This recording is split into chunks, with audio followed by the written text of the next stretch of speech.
Hi welcome to Matangi kitchen. ఈరోజు మన ఛానల్లో అందరికీ చాలా ఇష్టమైన ఫిష్ ఫ్రై ఎలా తయారు చేయాలో ఇప్పుడు చూసేద్దాం.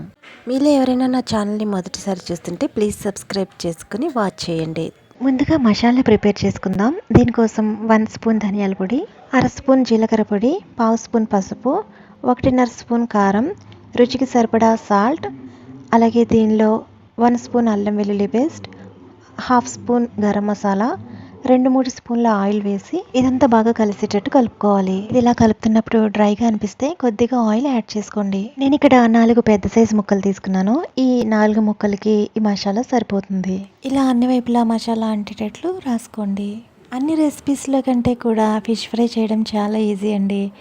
జస్ట్ ఈ మసాలా ఇలా ప్రిపేర్ చేసుకుని ఈ ముక్కలకి ఇలా పట్టించడమే ఇక్కడున్న మెయిన్ ప్రాసెస్ మాట. ఇక్కడ నేను చూపిస్తున్న విధంగా అన్ని ముక్కలకి ఇలా పట్టించిన తర్వాత వీటిలన్నిటిని 20 నిమిషాల పాటు ఫ్రిడ్జ్లో ఉంచాలి. ఈ విధంగా మ్యారినేట్ చేయడాన్ని స్కిప్ చేయకండి, ఎందుకంటే ఈ చేపల మసాలాలు పీల్చుకోవాలంటే కనీసం 20 మినిట్స్ పడుతుంది. ఇప్పుడు ఒక ప్యాన్ తీసుకుని 7-8 స్పూన్ల ఆయిల్ వేసుకోండి. ఇక్కడ డీప్ ఫ్రై చేసుకోవచ్చు లేదా షాలో ఫ్రై చేసుకోవచ్చు. నేను షాలో ఫ్రై చేస్తున్నాను. ఒక 20 మినిట్స్ వరకు మ్యారినేట్ చేసిన ఈ చేప ముక్కల్ని వీటిలో వేసి 2 వైపులా ఎర్రగా కాలేటట్టు వేపించుకోవాలి. ఇలా ఫ్రై చేస్తున్నప్పుడు ఫ్లేమ్ని లోలో పెట్టుకుని ఫ్రై చేసుకోండి. అప్పుడే ముక్క లోపల వరకు ఉడికి చాలా చక్కగా ఉంటుంది.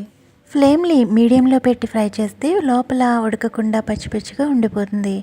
అందువల్ల లోలో పెట్టి ఫ్రై చేసుకోవాలి. చేప ముక్కను వేయగానే వెంటనే వెనక్కి తిరిగేసేయకండి. ఇలా చేస్తే చేప ముక్క విడిపోతుంది. ఒక 10 నిమిషాలు వేగిన తర్వాత అప్పుడు ఫ్లిప్ చేసుకోవాలి. ఇలా 2 వైపులా బాగా ఫ్రై అయిన ఈ చేప ముక్కల్ని ఇప్పుడు వేరే ప్లేట్లోకి తీసుకుందాం.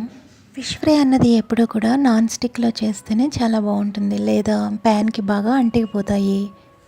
అలాగే మిగతా ముక్కల్ని కూడా ఇదే విధంగా ఫ్రై చేసుకోవాలి. ఈ చేప ఫ్రై పప్పుచారులోకి సైడ్ డిష్గా చాలా టేస్టీగా ఉంటాయి. మీరు కూడా ఈ రెసిపీ తయారు చేసి మీకు ఎలా వచ్చిందో నాతో షేర్ చేసుకోండి. అలాగే మీకు ఈ వీడియో నచ్చితే ఒక లైక్ ఇవ్వండి.